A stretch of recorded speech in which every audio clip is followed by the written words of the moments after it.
ആ പിന്നെ ഈ പോക്കിനെങ്കിലും നിന്റെ വാദ്യാരോട് വിവരങ്ങളെല്ലാം തുറന്നു പറയണം കേട്ടോ. കൊള്ളാം. നിനക്ക് വേറൊന്നും പറയാനില്ലേ? ഞാൻ തമാശ പറയല്ല, ഇതൊക്കെ എപ്പോഴും തുറന്നു പറയുന്ന നല്ലത്. ആണുങ്ങളുടെ മനസ്സ് കുരങ്ങിനെ പോലെയാ. വേറൊരു മരം കണ്ടാൽ ഉടനെ അങ്ങോട്ട് ചാടും. ഉപദേശത്തിന് വളരെ നന്ദി. പോവാ.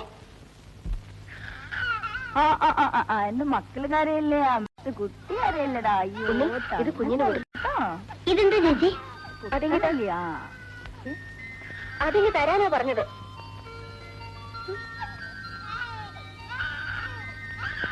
ഉണ്ണി, ഇത് അപ്പേട്ടിന് കൊടുക്ക.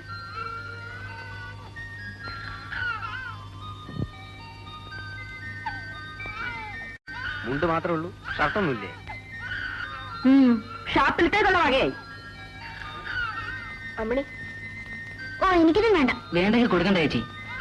എടി, ഇതൊരു കൂട്ടുകാരിയുടെ വീട്ടിൽ കൊടുക്കാനുള്ളതാ. ഇന്ന്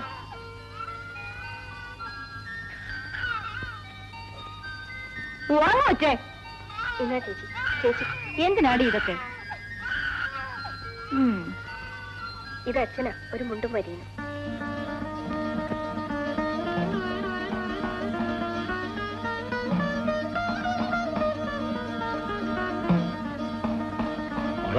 ഇതകത്ത് കൊണ്ടുവന്ന് വയ്ക്കുക. ശരി അച്ഛാ.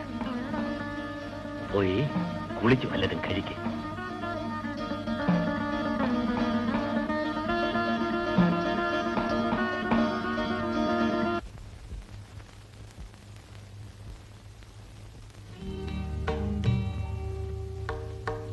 എപ്പോ വന്നു? കാലത്ത്. പുതിയ ജോലിയും ചുറ്റുപാടും ഒക്കെ എങ്ങനെയുണ്ട്? ഇഷ്ടപ്പെട്ടു. ഏതായാലും ശാരീരികമായിട്ട് വലിയ മാറ്റമൊന്നുമില്ല. മാനസികമായിട്ടും ഇല്ല. അന്നും ഇന്നും ഞാൻ ഒരുപോലെ തന്നെയാണ്. അപ്പോ ഞാൻ മാറിയെന്നാണോ? ഒരുപോലെയാണ്. അയച്ച കത്തിന് ഒരു മറുപടി കിട്ടാൻ പോലും അർഹതയില്ല എനിക്ക്.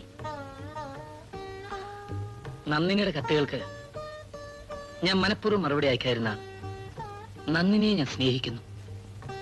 പക്ഷേ നന്ദിനി വിചാരിക്കുന്ന പോലല്ല, ഒരു സഹോദരിയെ മാത്രം. എന്റെ ദുഃഖം മറ്റുള്ളവരെ അറിയിക്കാൻ ഞാൻ ഇഷ്ടപ്പെട്ടില്ല.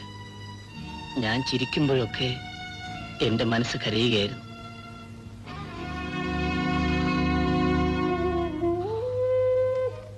നന്ദിനിക്കറിയാമോ, ഞാനൊരു പെൺകുട്ടിയെ സ്നേഹിച്ചിരുന്നു.